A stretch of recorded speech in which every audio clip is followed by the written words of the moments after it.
Kumusta kayo mga pamangkin, mga lolo, mga tita? Eto, live stream time na naman tayo. Nakakailang buwan na ba tayo nito? At sabi ng iba, bakit para daw medyo serious yata yung mga subject matter na pinag-aaralan natin? May mga pa-quantum physics pa tayo. Mga end times dyan. Kailan pa ba naman tayo mag-aaral ng mga medyo mahirap-hirap pag-aralan? Chance na natin ito, yung quarantine time. Kasi hindi tayo nagmamadali, marami tayong oras. At ngayon sa live stream, pagkatapos nito, pwede nyong puntahan pa sa YouTube at any moment, on demand, pwede nyong balik-balikan. Kaya yung medyo hindi ganong kadaling pag-aralan, time na at chance na ngayon. Kasi pwede nyong i-replay ng i-replay, hindi tayo nagmamadali. Kahit abutin ng 3 oras tong ating discussion, walang rent na lalaki bigla o walang magpapaalis sa atin na dahil may kasunod na tayo sa lugar na nire-rent natin. Kaya may advantages din itong pag-aaral natin during quarantine.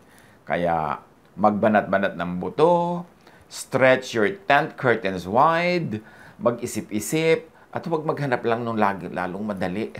Kasi kung 10, 20, 30 years ka na nag-aaral ng Biblia, yung puro madali lang, puro madali, hindi ibig sabihin, replay ka lang ng replay noon. Napakaraming dapat pag-aralan. Napakasarap pag-usapan kung ang mga tao lang ay handang mag-isip at hindi laging natatakot sa hindi nila naiintindihan agad, nire-reject agad pag medyo mahirap-hirap, pag nag-nosebleed, kailangan magsikap. Dahil si Jesus nga grew in wisdom and stature in favor with God and man. So lahat tayo dapat mag-grow. We change by the renewing of our minds.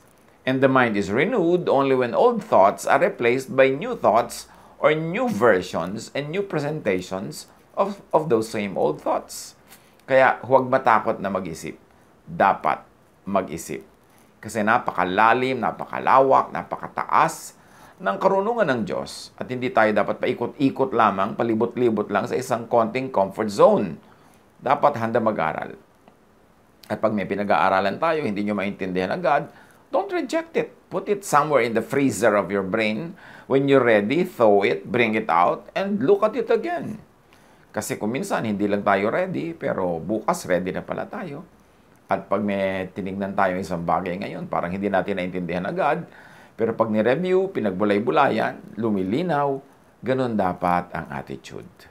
Ang ating pag-aaral ngayon, how to receive from the kingdom of God.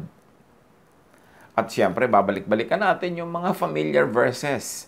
Dahil kahit paulit-ulitin natin yun, merong mga bagong anggulo tayong makikita. Mark 11:12-14. Kinabukasan, nang pabalik na sila mula sa Betanya, si Jesus ay nakaramdam ng gutom. Nakita niya sa di kalayuan ang isang malagong puno ng igos or fig. Nilapitan niya ito upang tingnan kung may bunga.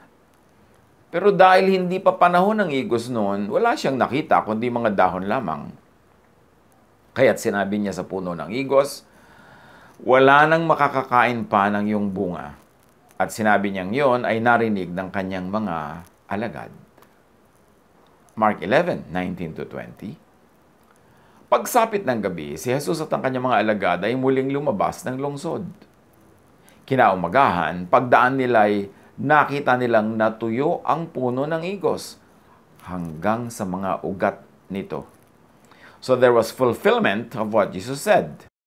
Verses 21-25. Naalala ni Pedro ang nangyari dito, kaya't sinabi kay Jesus, Guro, tingnan ninyo, patay na ang puno ng igos na isinumpaan ninyo.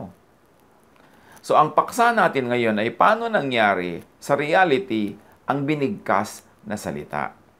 Na ang pakinabang natin ay paano pangyayarihin din sa realidad ang mga binibigkas at inuusal natin sa dasal. Yun ang topic.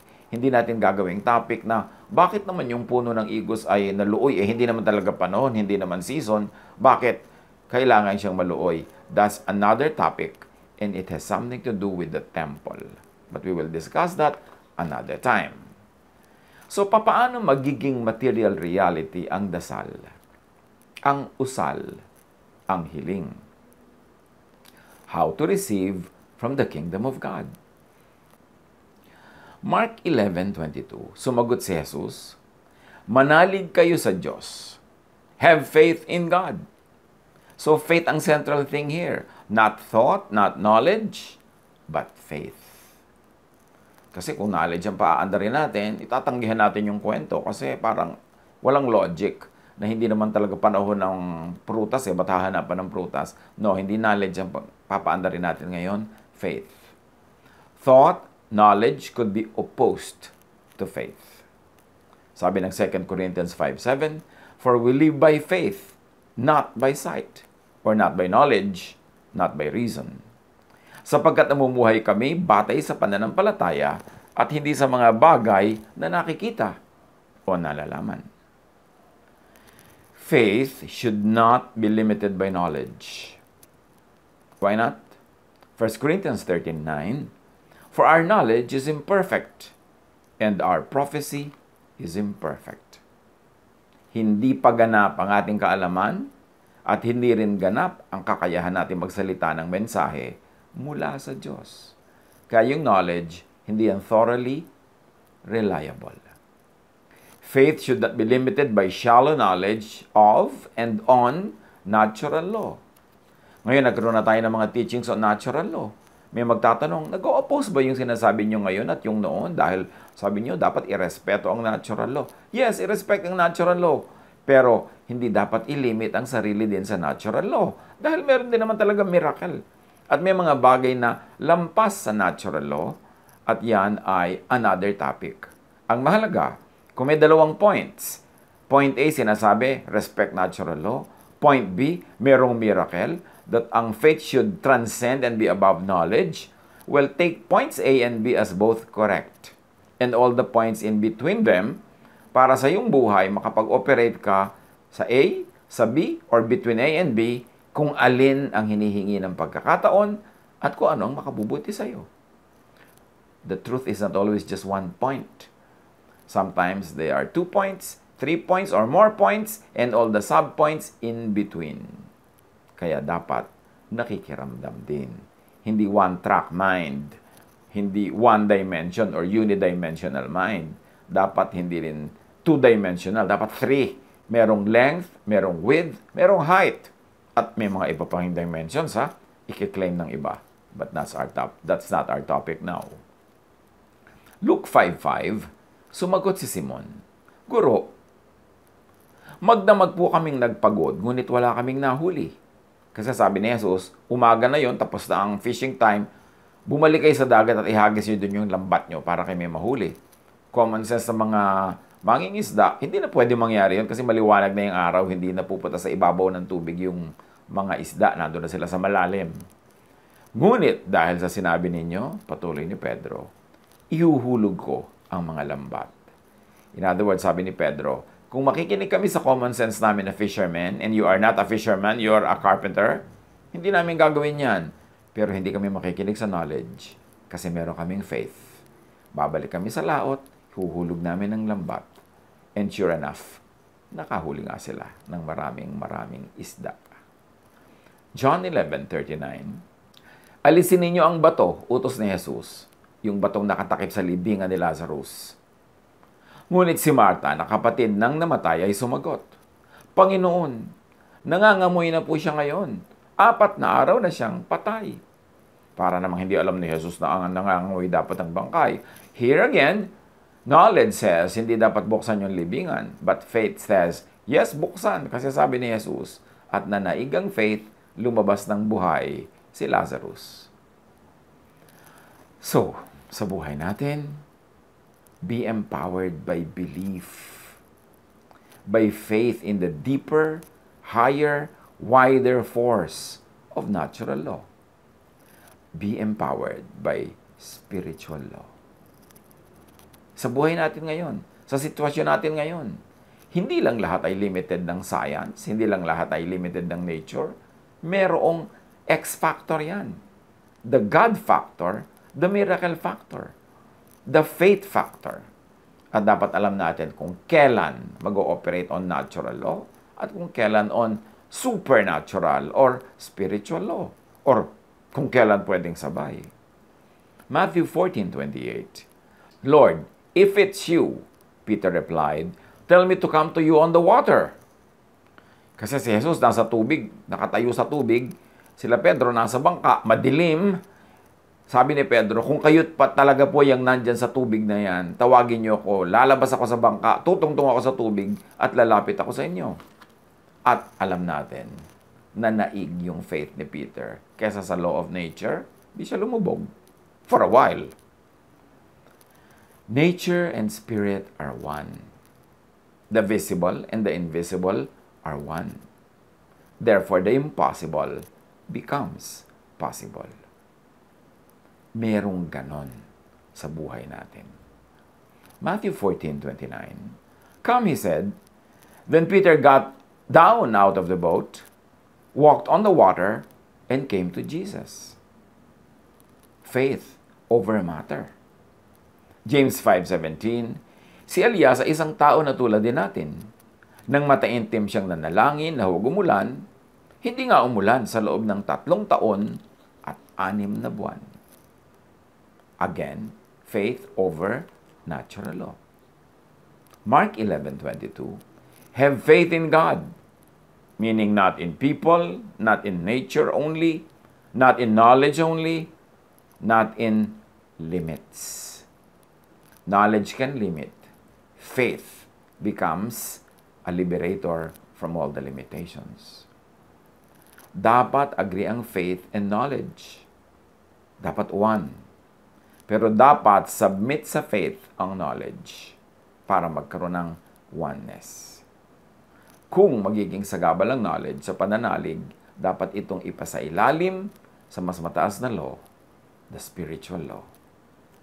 Mark 11:22-23, Jesus answered, Truly I tell you, if anyone says to this mountain, Go throw yourself into the sea, and does not doubt in their heart, but believes what they say will happen, mangyayari yun.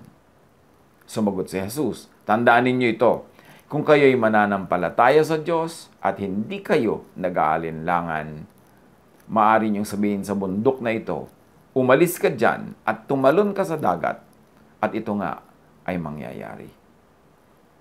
Pansinin natin ang sabi ni Jesus, if anyone says to this mountain, says means pronouncement, conclusion, confirmation, inutusan yung mountain. There is no doubt in the mind or in thought. There is heartfelt belief, meaning there's one mind and one heart. Dapat natin pag-isipan nito, anong ibig sabihin ng mind and heart? Ano ang role nito sa prayer, sa pananalig? Kasi dapat one in thought and feeling. Yun ang ibig sabihin ng buo ang loob. Iisang loob. Hindi nagdadalawang loob. Hindi hati ang loob. Hindi sira ang loob. Kailangan buo ang loob. At buo ang loob mo kung yung iniisip, nararamdaman, pinaniniwalaan ay isa. Hati ang loob mo kung nagpe-pray yung bibig mo, pagalingan niyo po ako, pero yung sabi ng isip mo, hindi ka gagaling, imposible yan. So, magkaiba yung sinasabi ng yung bibig, magkaiba yung sinasabi ng yung isip, at magkaiba yung nararamdaman mo, don't expect to receive a yes answer to your prayer. Ang discipline ng tunay na nananalig, ang discipline ng tunay na prayer ay yung mapag-isa mo kung ano ang sinasabi, ano ang pinaniniwalaan, at ano ang nararamdaman. Dapat ma-develop yun. Kaya mahalaga yung personal prayer, mahalaga yung quiet time, mahalaga yung meditation, kasi sa pag-iisang ganyan yan ma-develop. James 1:6-7, Subalit ang humihingi ay dapat magtiwala sa Diyos at huwag mag-alinlangan. Sapagkat ang nag-aalinlangan ay parang alon sa dagat na itinataboy ng hangin kahit saan.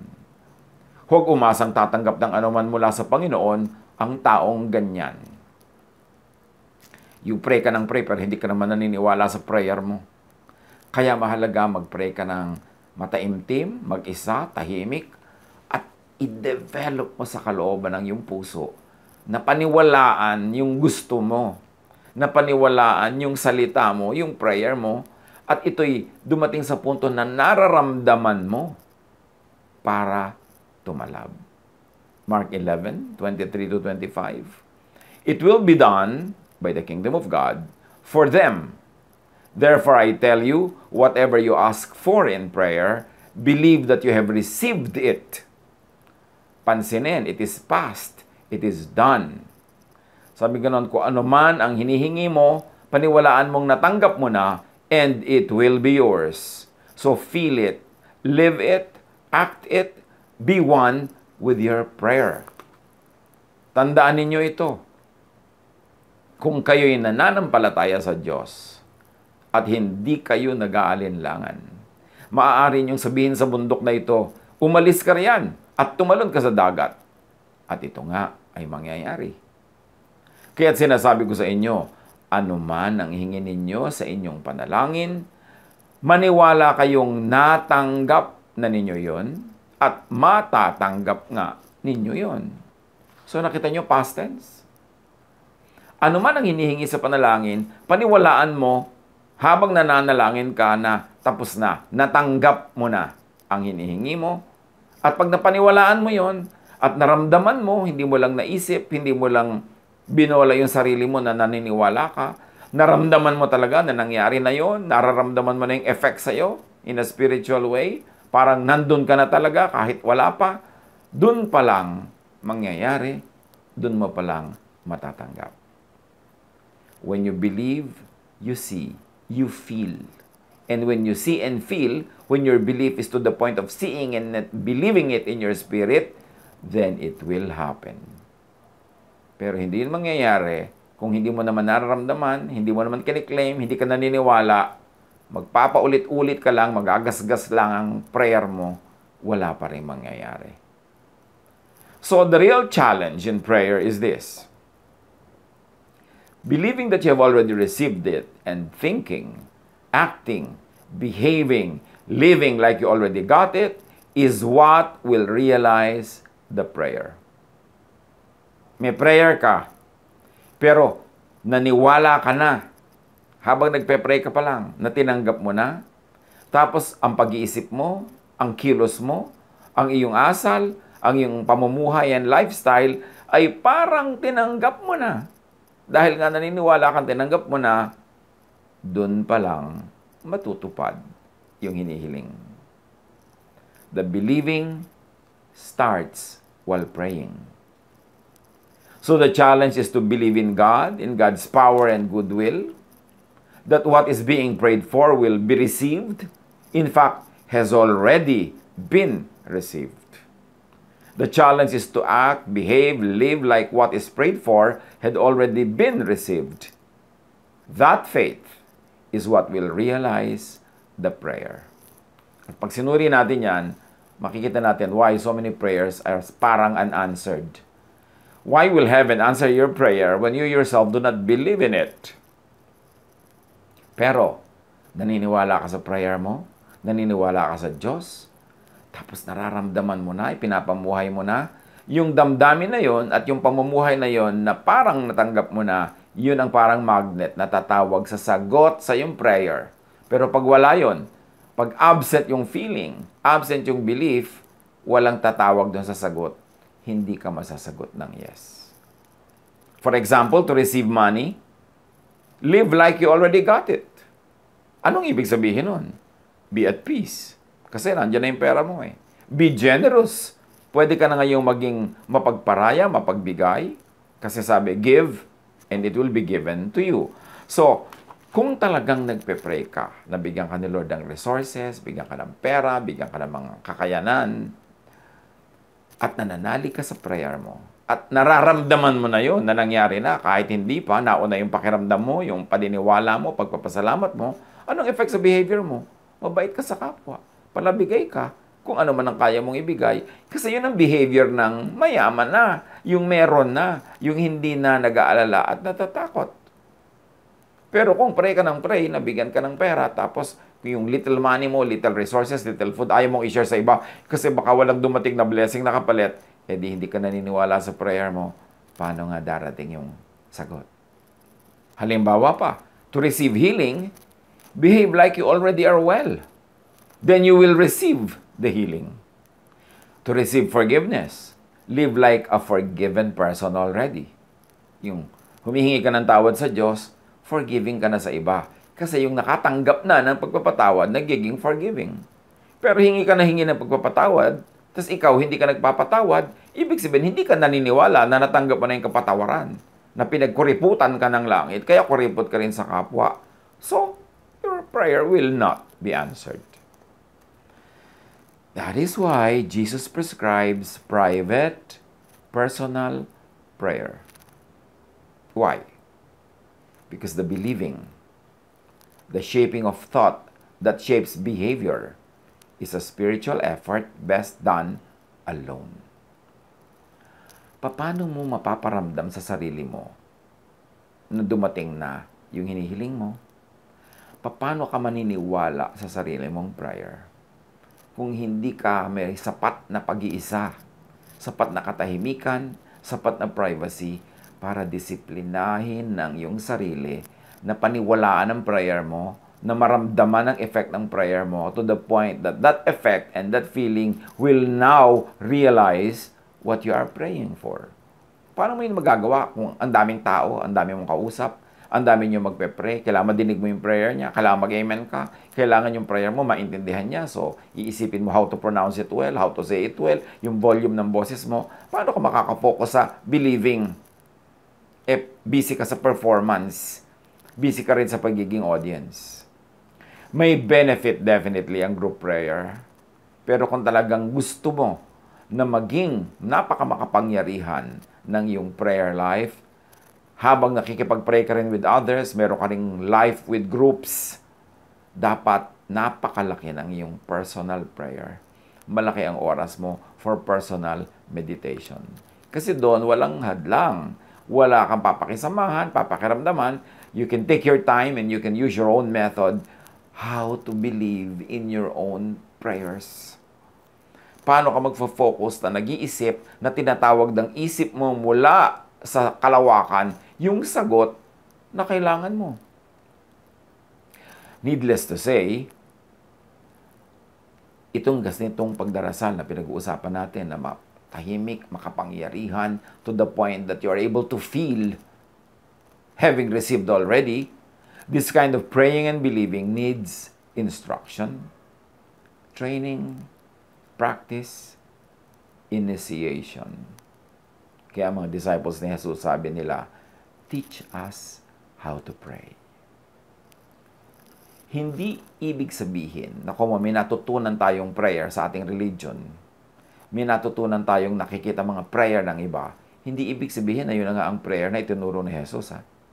Ang itinuro nga ni Jesus, napakalinaw. When you want to pray, go into your room, close the door, pray in secret. Bakit kaya kailangan ganon? Kasi kailangan mo ng napakalalim, mataimtim na focus ng meditation para yung espiritu mo makalipat mula dito sa mundong ito patungo sa kabila. Magkaroon ng tulay between you and the spiritual world. At madala ng iyong pananampalataya into your life yung sagot sa dasal mo. Kasi na-discipline mo ang sarili mo na paniwalaan at tanggapin, pasalamatan, isabuhay yung ipinagpe-pray mo. Hindi yung magkabaligtad yung real life mo at yung prayer life. Hindi yung sarili mong prayer, hindi mo mapaniwalaan. Nagpe-pray ka lang dahil baka sakaling sagutin, baka may mangyari, pero hindi ka naman naniniwala. Huwag kang umasa. There must be something else to prayer that has been lost and forgotten, that needs restudy and rediscovery. Nung araw kasi na hindi pa masyadong regulated ang religion,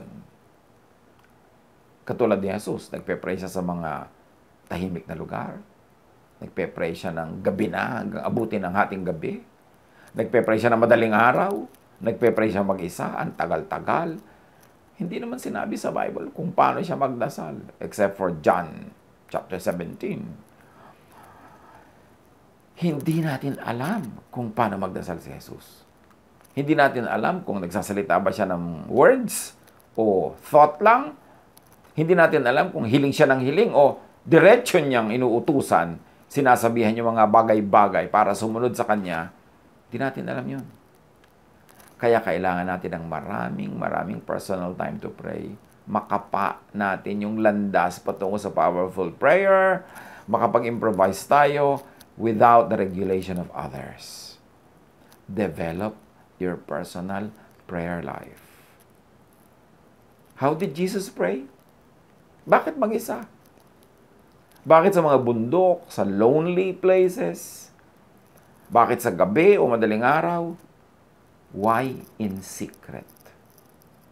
Hindi mo malalaman yan pag lagi kang naliligid ng maraming tao. Kailangang mataimtim, mapag-isang, magbulay-bulay, magnilay-nilay. At huwag punuin yung prayer mo ng puro shopping list, puro hiling, puro utos. Manahimik ka dyan at pakinggan mo ang tinig ng Espiritu para magkaroon ng saysay ang panalangin. And there's one condition to receive what you're asking for. Sabi ni Jesus, and when you stand praying, if you hold anything against anyone, forgive them, so that your Father in heaven may forgive you your sins. Kapag kayo'y tumayo upang manalangin, patawarin muna ninyo ang nagkasala sa inyo, upang ang inyong mga kasalanan ay patawarin din ng inyong Ama na nasa langit. Clear the coast. Linisin ang kapaligiran para walang sagabal sa prayer. Unforgiveness blocks the flow of blessings. Yung hindi pagpapatawad sa kapwa, bara sa panalangin yan. Grudges, anger, hatred, rejection of others, bara lahat yan. There are blocks to the flow of blessings. Meanwhile, love opens, clears the path of blessing. How will you be able to receive from heaven? Believe. Live it. Live what you believe in. Live it in spirit. It follows in truth, in material reality. Pagka naniwala ka na, naramdaman mo na, naturuan mo na ang sarili mong manalig ng walang agam-agam, dun pa lang matutupad. And you make your prayer life very powerful, forgive, love. Because love is God, and God is love. Maraming dapat pag-aralan. At sa mga darating na araw, loloobin ng Panginoon, mag-aaral pa tayo ng mga nosebleed. Mag-nosebleed kayo dyan kung gusto nyo mag-nosebleed. Pero panahon na ito para mag-aral ng mga mas mahihirap-hirap na bagay. Kasi nasa quarantine time tayo, meron tayong oras, nasa live stream ng Facebook, pagkatapos nasa YouTube ang ating mga messages. Pwede nyo ulit-ulitin, balik-balikan.